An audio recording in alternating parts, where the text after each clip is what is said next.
Hey, it's Bros. Let's Talk. Pat here with Jimmy and Andy, OG crew. What up, dids? What is Hey, happening? y'all. Today was supposed to be a great day. I took the day off of work, Okay.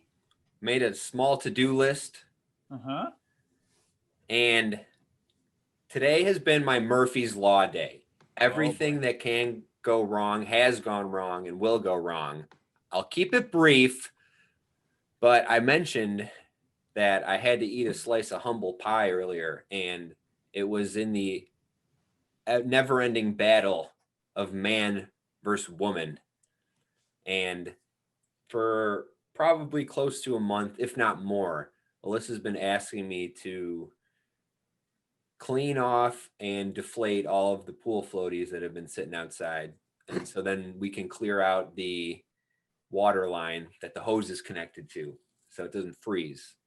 And I've just been pushing it off. Finally, I was like, I'll do it on Monday. I'm off Monday. So as I stood out in the snow, cleaning off pool floaties after letting multiple beautiful, perfect weather days pass while I sat around and basically did nothing, I learned my lesson that procrastination always ends up with one, bad luck, and then pretty much just bad luck. So that was not fun. I was literally just like standing there in the snow, so mad at myself. And then I didn't say anything when I went inside, and I just waited to see how long it would take. You can't acknowledge it. Right, exactly. Yeah, and then she was finally like, pray that you so did you have fun? And I was like, shut up, I don't want to hear it. I knew it right away. And then I had so many issues pumping the water out. The air compressor had the wrong parts, all this stuff.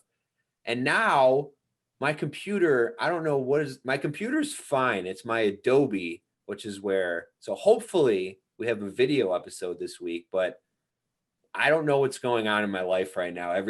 Nothing is working. So could get your ass back to work. It's because you took a day off. I guess so. But literally my Adobe, my Premiere where I edit the video was freezing. I was trying to make a 6-second intro for our YouTube videos with photo. It was like basically a slideshow, and it was just freezing over and over again. And then I go into the Adobe Creative Cloud to update everything, and it just stuck on this screen where it says hit OK, and I can't hit OK. Awesome. So, hope you guys are having a better day than that. But now I'm having fun because we're here together. Yeah. No Sean, though. Sean's working, probably getting stuff in order for the move. All right. We're starting with football. Bears are playing tonight, so we'll do predictions at the end. But week 7, 8, 7? 7. Week 7 action yesterday.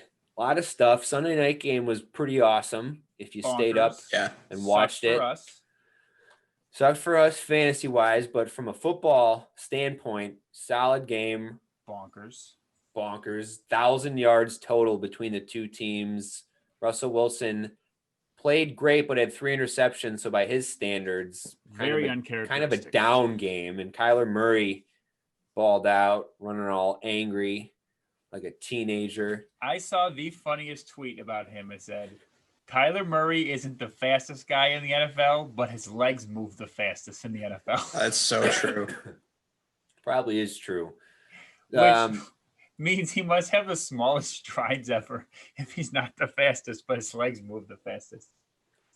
It's very shifty. Crazy. I think that's why he's so quick, with his cuts and everything like that. It's just because every step is so fast. Yeah. That he's just easily can jump directions and things. He is very shifty. It's crazy. Yeah, he's fun to watch. That team is pretty solid.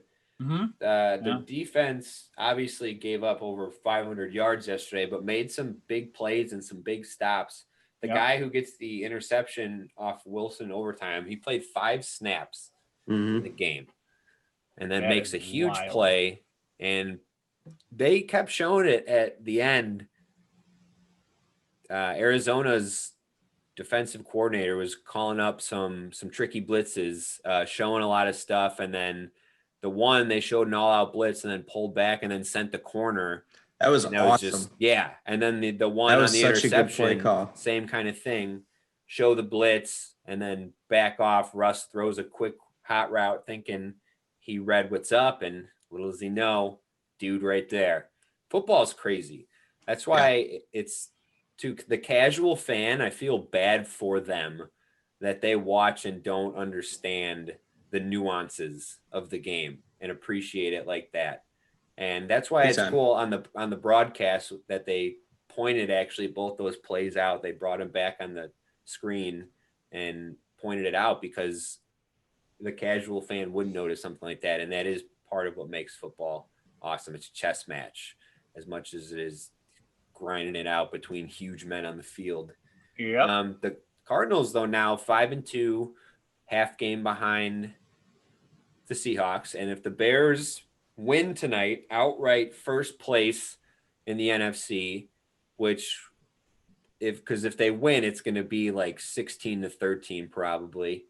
And everyone's going to be so confused that is the number one seed in the NFC. It's like 90% of the money's on the under right now, and the under's only at like 44 points. Yeah. I think what did the spread end at? It started out at 7, I think, for the Rams. No, it started out as 5.5. It's at 5.5? 6.5 now. Oh wow! It's at 1.5 now. 6.5. Okay. Wow. So because everyone's taking the Bears in it at 5.5, so they had to move it. Yeah.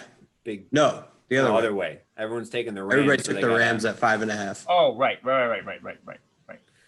So the Bears, I don't know. big dogs, they could care less. They're flying under the radar. And I know last week when we talked, at least me personally, I was more down on being, even though they're 5-1 and you're in first place, it just, what it looks like on the field doesn't feel like a first place team. But then the more I think about it, the defense is a first place defense, and that the offense just has to play well enough to win. So as long as they're grinding out wins, that's all you need. And they got through the easier part of their schedule, and now they're getting to a little bit more difficult part of the schedule. So these next 3 or 4 games are can determine a lot about if the Bears are really contenders or not. But definitely more difficult, but not as difficult as I once thought. Right. New Orleans will be missing Michael Thomas again when we play them next week, and they look just average. I mean, Drew Brees still has the brains but his physical skills are diminishing. And depending on what the weather's like next week, and I think I said this the last couple of weeks. We need them to get one win between today, Sunday, and then against Nashville. I thought our best chance would be this game now, and even though Nashville, Tennessee, Tennessee, you know what I meant. I mean, even though they're still a dominant team, they looked more down to earth. That was just so casual. Jim. I don't know about that. Like drop 2 I think Nashville so casually. I don't think Tennessee. I mean, I think they're still really good. I just think Pittsburgh is very good. For sure. They're really good. And I still don't think that it's a game that the Bears are going to win. I just don't think this 3-game stretch is as demonstrative as I once thought it was. I think tonight is a very winnable game. I don't know if they will win because, unfortunately, the best player in the world right now on defense paper, is going against our worst position. On paper, it is because they're all teams with winning records, though. So but paper doesn't mean anything. Well, but it does because the Bears are 5-1. And they don't look it, but on paper, they're a good team. So at the end of the day, you can really only go by what your record is.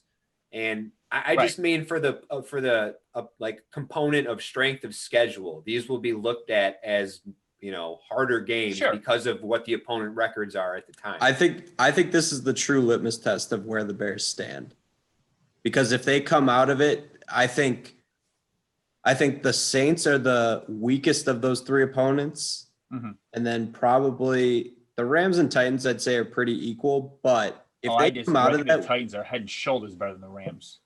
I think if they come out winning 2 out of 3, then you can legitimately put them in the top NFC, like one of the top NFC teams.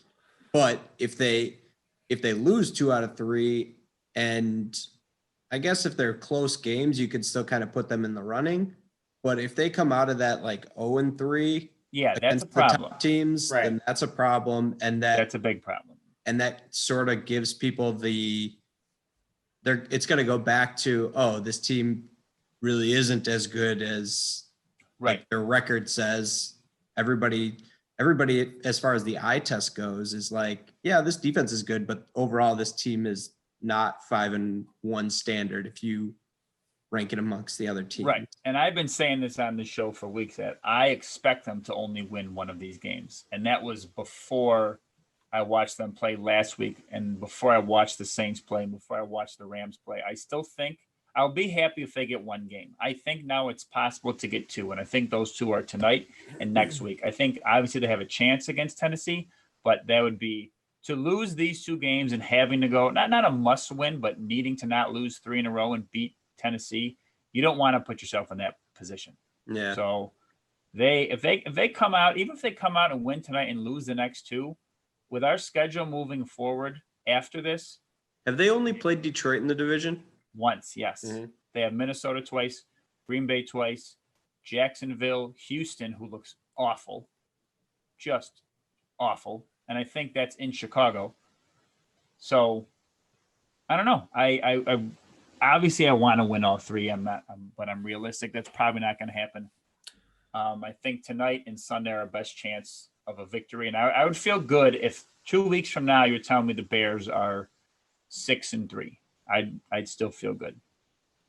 See, I think tonight is a good litmus test for both teams as far as who's an actual contender in the NFC. For sure. 'Cause I feel like the Rams look more like the Rams of 2 years ago, but their wins have come against, I think, just the NFC East, and they got their ass kicked by the Niners. So Bad. tonight will be a good test. And the last 2 times the Bears and Rams have played, this is the 3rd year in a row they played. Offensively, the Rams haven't done much. It was last year, Mitch just sucked, which is why the Bears lost that game. Yeah. And the year before, they shut him out. Not shut him out, but they shut him down in Chicago on that. They December embarrassed night. Jared Goff. So I think that the Bears can game plan for the Rams defensively. But it's a tough thing to do. They got 2 guys that are top 5 in yards after catch with Kupp and Robert Woods, our boy. Mm-hmm. So tough test for the Bears tonight for both teams. So at the end of the night, I think it's going to be an ugly game, but whoever comes out on top, we'll be talking about as a legitimate contender in the NFC. I mean, think it's just the game. it's LA. yeah. Look how good Tampa Bay has been in every game they've played, except against us. Right. So if we can pressure Jared Goff, we've seen what he does under pressure. So I On mean, the this flip side, defense is a championship legit, level yes. defense again. But on the flip side, you got the best defensive player in the league going up against Rashad Coward. I mean, our offensive line was already struggling, and now we have a backup, and that guy can literally wreck our entire game plan. So they have to double team him Again, though, essentially Nagy every play. the last 2 years has game planned around Donald pretty well. Donald was Agreed. not a factor really in either game against the Bears, Agreed. especially the game 2 years ago. So, But 2 Not years saying- ago, was it last year or 2 years ago? We had James Daniels, who Yeah, did a pretty very good true. job Last 1-on-1. year. We don't have him now, so very it's true. really interesting. Okay, quick predictions then. What do you guys think? I mean, Pat, similar to what you 24-20 said. Rams. What'd you say? 24-20 Rams. I was going to say 2016 Bears. I Yeah. do not see it being a high-scoring game at all. I think I it's just don't know be, how. Like, I don't think the Bears are going to be able to run. I mean, because they can't against anyone, but Right, let alone against Aaron Donald stuffing up the middle. right. And then I don't think the Rams are going to be able to really pass that well Right.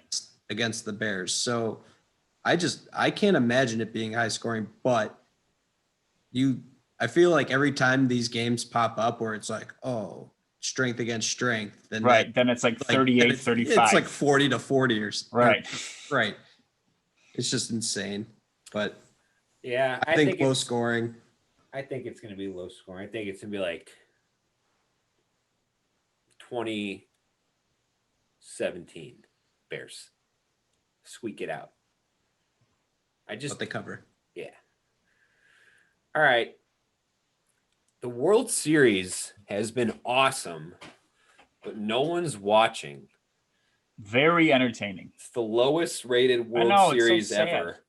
And the last two games have been just quality entertainment, especially game 4 Yeah. when the Rays had the crazy walk-off with a Rosarena tripping around third, and then two.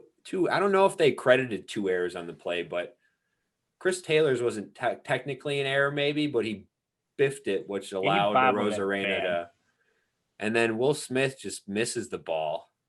So I've watched that I replay again so many times, and I think Arozarena's he kicks his helmet. I think it for sure falls off. It's hard to tell if he kicks his helmet. And I think no one was talking to Will Smith, so he assumed he had to swipe. And Kenley Jansen just stand there like an idiot. He was not backing up, which And then should have talk been. shit about his team. Yeah, and then didn't get the job or I opportunity to close it out. I still don't know how Will Smith like dropped the ball. I realized that he went to go swipe and tag. Did he Right. catch and then on the swipe lose it, No, or he did just he missed drop it. it on the So catch? I Just think missed it he straight dropped up. it on the catch. He Joe Okay. Briaco'd it. Soft. I know it's a sore spot, but it happened. And he's a Dodger, so it's just Yeah, shit. wow. But nonetheless, Dodgers 1 win away from a World Series, 3rd chance at it in the last 5 years, I want to say, and Mm-hmm. still a lot of baseball to be played though. The way that the Rays Yep. play, this is in no way over at all. And I hope it goes 7. I do too. I- Gosh, that'd be great. Do we know what the Dodgers are doing with pitching tomorrow? Because It's got to be seems like Bueller, right? yeah. I think That's- it's supposed okay. to be Brewer. I'm checking right now. So yeah, Walker Bueller. Game pitched- 2 is the only one that hasn't been closed, right? right, and that was the game that Bueller pitched a gem, Walker Bueller in his tight pants. tight ass pants, but hucking K's, 10 strikeouts, only gave up. Did he give up a run? 2 hits, something like that. It was Can't an remember. impressive performance.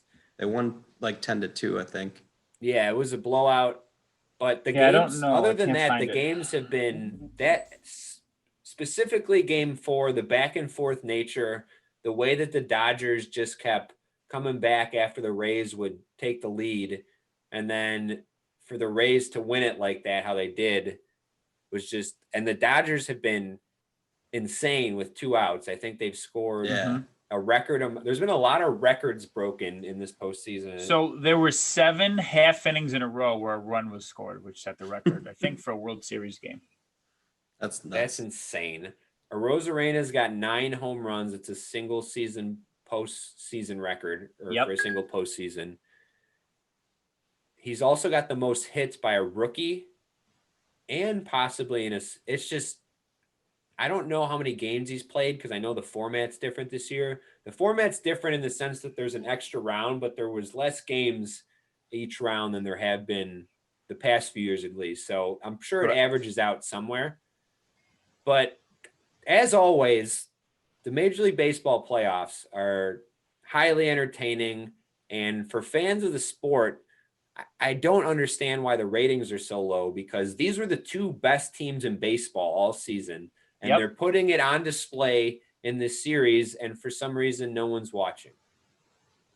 Yeah, I truly don't get it, because I can from a Tampa standpoint. Like, obviously that's not a huge market down there. But I don't know if people are just kind of sick of it and we're so excited. Like, the playoffs in general have kind of dragged on because they started with 16 teams, but I'm not sure if people are just kind of over baseball and they're excited that football is back. or maybe it was like sports overload for everyone when all four were going on, and they're just Which like, we loved. yeah, yeah, we were all about it, but I guess the casual fan, it also doesn't help it being an election year. Like Yeah. that stuff is kind of consumed. People watch That's the true. news and the debates and things like that. that's a good So point. I just got an alert on my phone that said baseball is projecting to have lost $8 billion this year. Major League Revenue. Baseball or just Yeah. like, Major League Baseball. Between That's all 30 insane. teams, which seems between the teams, got it. astronomical, but I guess when you can't have fans there, Yep. yeah, it's as a Sox fan, you guys got to be ultra confident because you know your team can hang. As a Cub fan, I'm like, these guys are hitting home runs and getting on base and just hitting the shit out of the ball. My team did not do that this year, so that's concerning.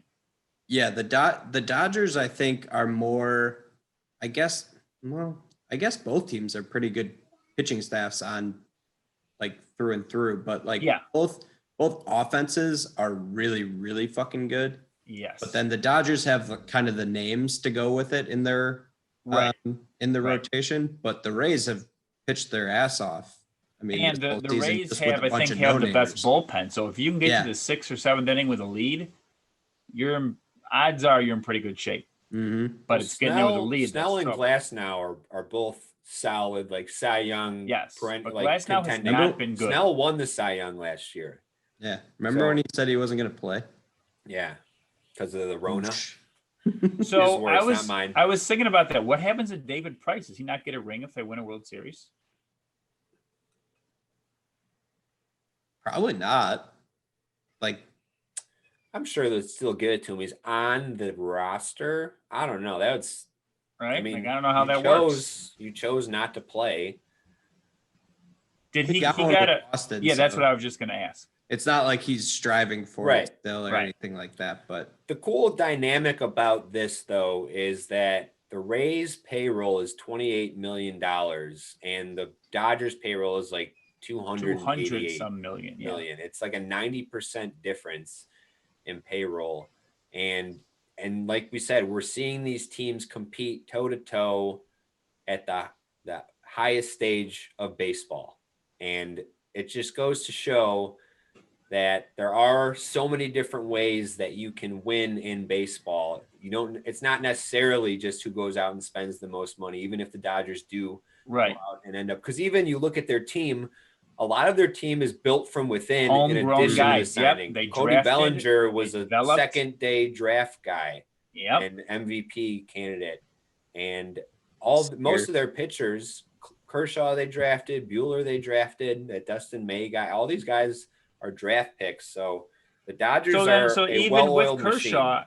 he has a huge salary, but like you said, they drafted him, so they're paying their own guy. right. Correct. Obviously, Mookie Betts he went out and got, and so far has been a difference maker. But yeah, like you were saying, a lot of the guys they drafted and have now paid or are going to pay or whatever. So yeah, their salary cap is astronomical, but a lot of that's taking care of their own guys.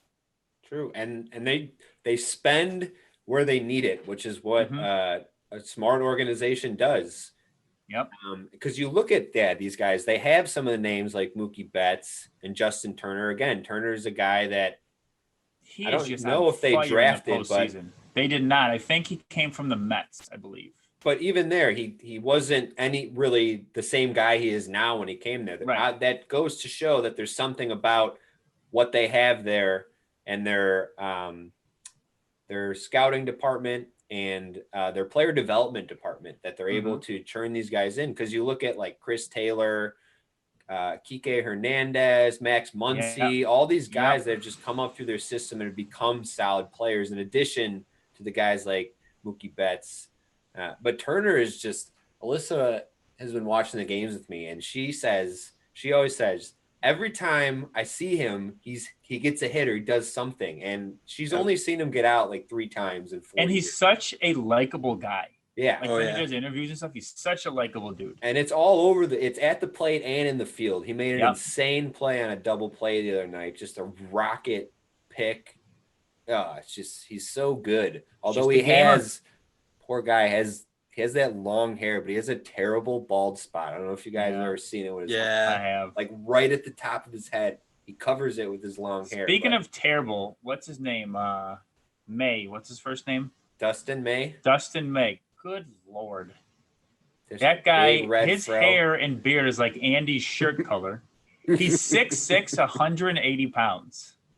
What? Yeah. What? 6'6", 180. He's got good stuff, Yeah, great He stuff. does. dude. That's The wild. Rays, I did not the know Rays he was that bullpen. skinny.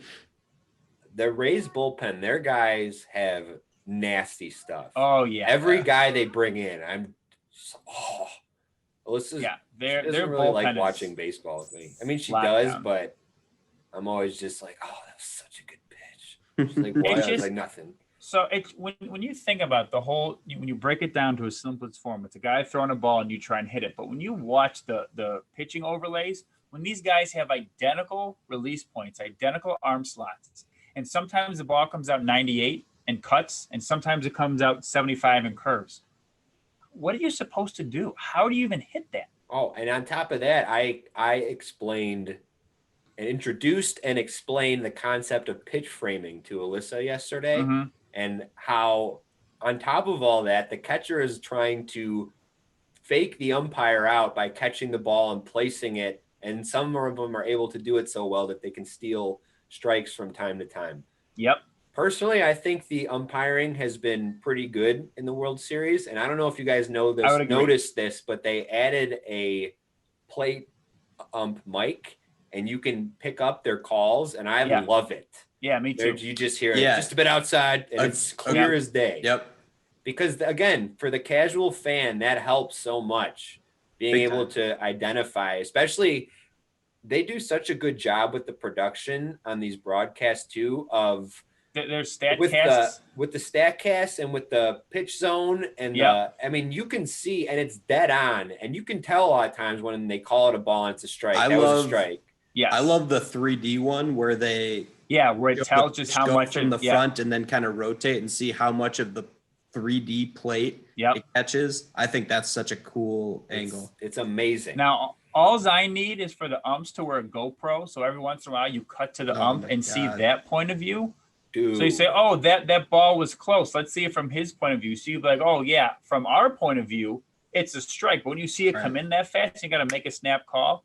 You could see how if he frames the pitch or if he blinks, the guy throws 98, and you got to make a Yep. call. I think that would be pretty cool. I'm clipping this and sending it to Major League Baseball. That's Thank an you. amazing idea. That would be so cool to have that point of view. So Yeah, I that's really sweet. liked in the early round of the playoffs when the players were wearing earpieces and they were interviewing them on the field, and they were like, "Hey, what's that note you keep pulling out of your pocket?" And it's like, I'm not a Oh, huge it's- fan of that. "No, I No. loved it." Yeah, I do think it adds a cool aspect into the game. But I also think because they did it in the Sox game with the center fielder for the Yeah, A's. Laureano Mhm. dropped a hard F when he was chasing the ball Yeah. down. That And- was awesome. And there were I think 2 balls hit to him, or one that he definitely had to make a play on, and then another one that I think his right fielder cut him off or something. And he was in the middle of an answer, and I can't help but think like that has to be some sort of distraction. Yeah, Definitely. Because but they do say that those guys like they don't have to say yes to that. It's not like the MLB is like, "Hey, you're getting mic'd up this inning." right. They said he actually requested to have it happen to him. And I get it from that aspect, like they're not pushing it on anyone. But at the same time, like if you're having a conversation and you have to, like, especially a fast twitch game like Yeah. baseball, your first jump has to be on point. Yeah, And I can't help but think that has to distract some guys. Like I'm okay with it. Like maybe if you get those guys in the dugout and talk to them about the last half inning that they were out in the field, or that's not a something bad like idea. that. Or maybe just switch your production where that, the pitchers take like 30 seconds, 40 seconds every pitch. So maybe as he's getting set in his windup, you stop the Sure. conversation, you wait, and then you continue. Because now that I think about it, you're right. I know that when Justin Turner was in the field and he went up to bat, they turned his earpiece off because I could not imagine being Oh up to my God. bat and talking. That would just be insane. But I think baseball is trying to do some things to get people more interested. Yeah, I think so too. And I think the things that they're doing are like steps in the right direction. I think a lot of Yes. sports are doing things that are good Right. to make the casual fan be like, oh, that's really cool. Right. Golf added here's Baseball's the shot tracer yes. like, yes. for a casual golf Super fan. helpful. Yeah, like before you were watching a guy swing and you had no idea where that ball was going until the camera Exactly. found it on the green. Exactly. So I think the now- only thing baseball does a poor job of is marketing its superstars. oh, big time. I mean, Mike Trout could anyone. walk down the city of Chicago and not even a casual fan would know who he was. We would know who he was, but a casual person would have no idea who Mike Trout was. And these guys, they don't wear face masks. They don't wear big helmets. They're not like NFL players where you can't see Yep. their face most of the time. Big But time. the thing is, they're also not built like NFL. Well, you could tell they're professional I athletes. mean, Mike but, Trout's built like an NFL player. okay, you're right. That's true. So that was a I poor think example. But Mike- still, most I people think wouldn't know Mike who he was. Trout not being in the spotlight is more on Mike Trout than at baseball at this point because, again, fans of the sport or just fans of sports in general, you don't even have to necessarily be a fan of baseball, but you probably know who Mike Trout is or you've heard of him if you're familiar with sports. And I just think at a certain point, it comes down to his team hasn't played well enough to get him in the spotlight moments. Well, And that's true. And he plays honestly- on the West Coast, so his games are late. and that is true. But it's just one of those things where baseball. I think it'd be easier to spot Mike Trout than it would Clayton Kershaw. Like That's if that true. guy was in regular clothes, he'd look like a scrub. Like I agree with Jimmy where they do nothing to promote the individual superstars. Yeah. Okay. That's how I feel about it. I don't know. I don't know what the solution is Yeah, I don't either. because there are 9 people and bullpens and Yeah. 5 starters and things like that. Like there's a lot of people where like the NFL, while you have 11 on each side, they're The still quarterback marketing is the shit like out the face of Yeah, the the team. Like that's quarterback, pretty yeah. given. Right. And also for the NBA, that's the ultimate sport where you can have one guy and still dominate. Right. Whereas every other sport, you need the team aspect of it. So I Yeah. think it's easy to I market mean, NBA guys. and And they're look- 6'8" to Look 7 at feet baseball. tall. So The only time they ever had transcendent superstars in the sport was when everyone was taking steroids and mashing home runs. yeah. It's true. Other than that, it's Yeah, just but now, all- but when you think about it right now, name me a team, and I'm sure you can name some, but name me a team that doesn't have maybe not a superstar, but a star. Every team has some kind of star power to it, right? I mean, if you Rays? go down, they right, don't have as I any said, so stars. you That's a good one. They have right, but that's what I was solid saying. players.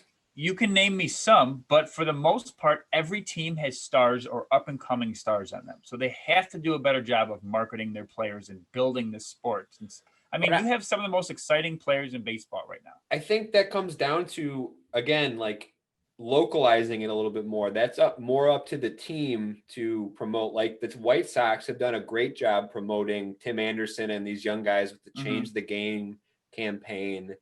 And so Our teams have done a really good job, Right. personally, I think, of getting our guys out there so you know who they are. So I think that's what I mean to where I feel like Mike Trout, it's partially on him too. Maybe that's just he doesn't want the Yeah, spotlight that's true. totally. Because Sure. Bryce Harper sure likes it. So he right, gets exactly. himself out Certain there. guys seek that and Yeah. feed off of it, and certain guys like to just go under the radar. Mike Trout is just gonna collect keep his 400 dominating. million and do his thing. Exactly. It would be nice to see him get in the playoffs. It'd be nice to see him. He played in one playoff series and they lost in 3 games, I think, and he did not play well. So it's Because when you think about this, for as good as Mookie Betts has been, and he's been amazing, and people are starting to know who he is, Mike Trout is better. yes. Mike Trout is better Oh, than yeah. Mookie Betts, and Mookie Betts is amazing. Right. Mookie Betts is a top Well, that's the thing. Do you probably think 10 Major League baseball player right Baseball now, but Mike wants? Trout is the best. Do you think Major League Baseball wants Randy or Rosarena hitting 9 home runs in the playoffs, or do you think they want Mike Trout hitting 9 home? Right. They want Mike Trout, Right. but it's just Right. baseball is weird in the sense that you can have the greatest player to ever play the sport probably of all time, and it doesn't make you a And contender. he's every projecting year. that way. Yes, and it doesn't Right. automatically make you a Yep. good team or a winning team. Right. Baseball is probably the Yep, you're ultimate so team right. sport. And the Rays are a great example of that, to where they Yep. don't have a superstar player. They've got really good players. I would say Kevin Kiermaier is probably their best player. Gold Good Glover, looking man too. but good jawline, good Great stubble. jawline, beautiful eyes. Yeah, just a handsome man. Tight ass. Just great all around. Whoa, okay, that got. Oh, it's not What? like queer nothing. What? Right there. Anywho, but probably their best player. They always talk about Brandon Lau as if he's their best player. Joe Buck does, at least. And from what I've seen of him, he just strikes out or homers. And then has the And- ball bounce off his glove. But again, I don't know anyone on the Rays. I don't either. So other than Glasnow and Kiermaier and Snell. And Glasnow's not been great the 2 games he's pitched in the No, World Series. not He's been been great. okay. He's not, dude. I don't know. He's like 6'8". Did you know that? Dude, and his stuff is nasty, Nasty. but just hasn't Hasn't Nasty. been It great seems with like every locating. guy that comes in to pitch can throw 98 plus. It's That's what I'm saying. ridiculous. Well, you heard the quote that they had, that Kevin Cash had the last round. Did you hear that? No. Basically, it was the guy who ended up hitting the homer off Chapman. Earlier in the series, Chapman threw up above his head, and there was like a lot of animosity between both those teams. Obviously, they're division rivals, and the Rays kind of blew them out of the water this year. So Chapman threw at this guy, and then he ended up being the guy who hits the walk-off, or not the walk, the game-winning homer. But Right. after that game, Kevin Cash was asked about it, and was like, that's not the way anyone should do things. You should never throw a ball at a man. If you want to go throw 98 at a guy, we got a whole stable of horses who throw 98 in our bullpen. And then it turned into like this whole thing. They started selling t-shirts with like, it was a stable with like all the pitchers on it, had the number 98 on it. So it was I just like like that. a really cool quote. And I kind of started looking into Kevin Cash after that. And he's a pretty cool guy. Again, under the radar. Never even heard of him before, Never probably heard of a him month before this. ago. And he's a major league coach in the World Series. Good for him. Living it up. Which, by the way, if a guy threw 75 at my head, I'm on my ass. That's the quickest. If someone throws 100 by my head, I'm probably just leaving. Dude, I remember it had to be 8th grade baseball, and John Brogan, who threw hard from a high school mound, but he was throwing that hard from an 8th grade mound, and that ball came in fast. He was And throwing probably 80, 85 when we were in 8th grade. Are you serious? Good Probably Lord. 80, 75, It was- 80. Yeah, it was probably I would think in the 70s, but you're throwing from an 8th grade mound. Right. So I remember going up there, and like, it was, as an 8th grader, it was terrifying to face him because he was also wild. Yeah. Oh, yeah. Hit me in the knee that I year. remember, and he learned how to throw a curveball, and he threw a curveball that, like, obviously didn't have a ton of movement on it, but it started at my face, and it probably didn't break in for a strike, but it like curved in, and I was on the ground. Like, I can't imagine anybody throwing even close to, like, you think of like Chapman throwing 100 miles an hour, and you having to react where your first step is to swing and then you have to go backwards. Right. It's absolutely insane.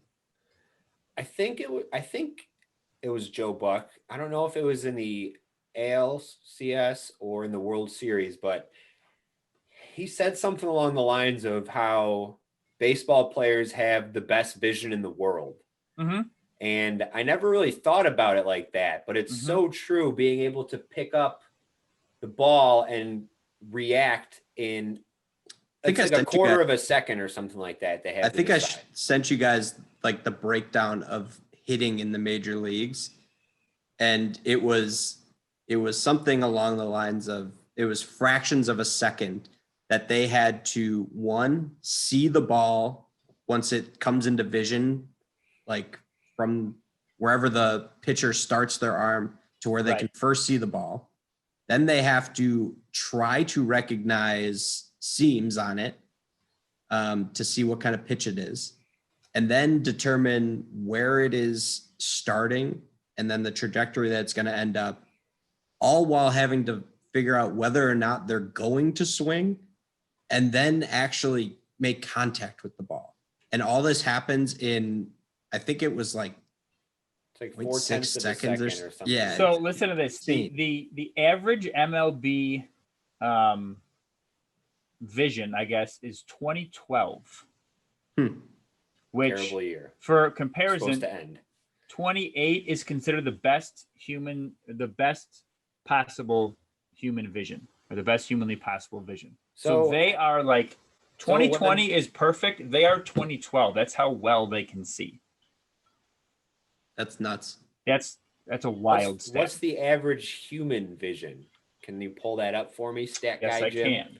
Yes, I Because can. that's I want to know where it stands in comparison to the rest of us peasants Well, not playing major. I mean, to League Baseball. kind of that, it makes sense to me because, I mean, you can get contacts or wear glasses, and pretty much the best you're going to see is 2020 with contacts or glasses, and that's even a stretch.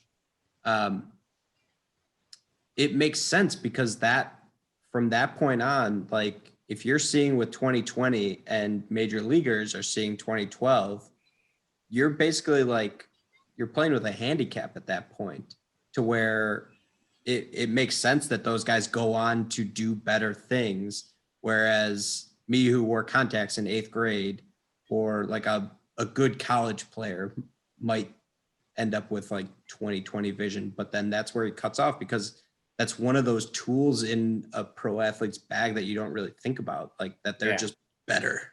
I think So about it that says actually a that lot. average anything like vision that. is 20/20. That's the average. So the Wait. average person has perfect vision. Well, why am I below average then? What the Dude, I was fuck? way below average. I am too. I don't know what my vision is, but I know it's not good. I mean, mine's improving I over know it's not 2020, world class. but I still can't see at night, so that's still a problem. Soon though, next softball season, I'll be able to see it. How long is that? How long is that a side effect? That's at about 6 months. Ooh. So it's not that I can't see, it's just that there's these huge halos around the lights, and the bigger the light, the bigger the halo, and those lights at the park are enormous. So I just see these. See, I don't think I could ever afford to get LASIK because I wouldn't be able to play shortstop, and I don't know if there's ever enough downtime between seasons for me to get the procedure. If you did it right now, Yeah, if you got it right Because- now, you'd be fine. because when we start, so we were going backwards Probably with not gonna time. get it right If now. you Maybe started next now, year. by the time the softball season started, we'd be gaining light. So 6:30 and 7:30 games, you're fine. You know, I'll just live with my eyes for now. yeah, that's fine. They're doing me. They're doing me all right. They're doing you just fine, Doing me fine in the field. just fine. All right, boys. Anything else you want to bring up? First I don't Suicide know. Squad posters out. Oh yeah, Oh, I did didn't see see that. that. I'll have to look that Shitload up. of people on it. That there's 20 people on it, so you got to zoom in and scroll around like that to get everyone. But it's Also, something. if you listen, I assume you're a sports fan. If you're a sports fan, I assume you saw this. But our newly acquired wide receiver to guys being dudes, DK Metcalf, had one of the best plays I've ever seen in a sporting event last night, where he ran 90 some field yards, but like 114 actual yards at a top speed of 22 miles an hour to tackle Buda Baker from behind. That had And- like a 10-yard head start on him. And what my favorite part is, as soon as the ball's picked, he puts his head down and Yep. he is Yeah. just gone. The one guy had a Gone. chance in the beginning to make a move on him, and if he would have obstructed him at all, At it's all. an easy touchdown. But I think he just flew by him so fast that he didn't even have time to react. It was an all-time athletic feat. Yes, I was counting the plays. He would take 2 steps every 5 yards, That's nuts. just hauling Yeah, ass. they interviewed Cliff Kingsbury after the game, and he said that play is going to be played for every high school Yep. ever. Yep. College too, For, probably. like hustle your ass off and always be there to make those plays. They will show that for eternity. So As they should. Do you think that he tried so hard on that play because of his lack of effort when he dropped the ball at the 1 and kind of started hot dogging it and got a lot of shit in the media for that? I don't Could've been. think he was actively thinking that last night, but I think because of that, it changed his philosophy and his work ethic. And he seems because like a that good changed, dude he too. seems like a Right. genuinely good dude. I thought And- that was especially funny because him and PFT commenter go back and forth about Right. his speed. And obviously you see something like that and you know that's just that guy has world-class speed, And like we talked about. he's 6'3", 230, and not like 230 of just jack. Like he's an Yeah. enormous human being. And that was my favorite play of the game. To and your it was- point, but we were talking about baseball players before. He's a guy that you see on the street and go, holy shit, that's a football player. Right. Right. Who is That's that a guy? professional football player. You Right. just know looking at him. Exactly. I don't know. If you haven't seen it, check it out. It was like Pat said, probably the most athletic play I've ever seen. This It guy was just awesome. puts his head down and it's just gone. And You then know at what? the end, Buda Baker turns around and is legit shocked that this mammoth is chasing after him and tries to stiff arm him and fails, and then just goes to the ground after DK hugs him and swallows him. It's a shame that they ended up losing that game. I 'cause know. it's crazy that they saved points on that. Right. Yes. And it would have been even cooler if DK then scores the Right. game-winning touchdown after saving. Would have been And it awesome. would have won us a fantasy football game. But we won't get into that. Whatever. Whatever. All right. It's fine. We're going to just wrap doing it up 5. there. Actually, Packers next week, Packers are back. Packers are back. Maybe. We'll see. Packers did their Play the thing. Bears, yeah. My buddy Devontae, Yeah, he did. Starting next week, we will He be did well. we will also be doing Mandalorian Yes. weekly episode reviews. So come prepared. yeah, they coming spoiler out alert weekly? now. I think it's Yes. going to come out weekly again, like it did last time. So, all right. Thanks for listening to all of our condiments out there. We love you guys and gals so much. Hopefully, Sean will be back next week for what could possibly be his last episode before heading abroad. We're going to miss him so much, but we'll Sure are. continue. And I don't even know if he's leaving. Yeah, that's kind of how I feel too. We'll see if he's You leaving. know, he's always, oh, there's this delay, there's that delay. Like, it'll be February. He's like, yeah, I'm still waiting to meet with the German embassy. It's Okay, maybe you're right. Maybe you're right. Hopefully not, or yes. We'll see. We'll see. If you guys don't follow us already on social media, at Bros Let's Talk, Facebook, Twitter, Instagram, subscribe to us on YouTube at Bros Let's Talk, where you can now see, hopefully this week, video episode, if my Adobe works. Video will be saved, so either way, I'll get it uploaded at some point. You can listen to our podcast on Spotify, Apple Podcasts, and pretty much anywhere else podcasts are found. Our website's brosletstalk.com, and our podcast lives on anchor.fm/brosletstalk. For Jimmy and Andy, this is Pat. Later, dudes. Peace. later, fellers.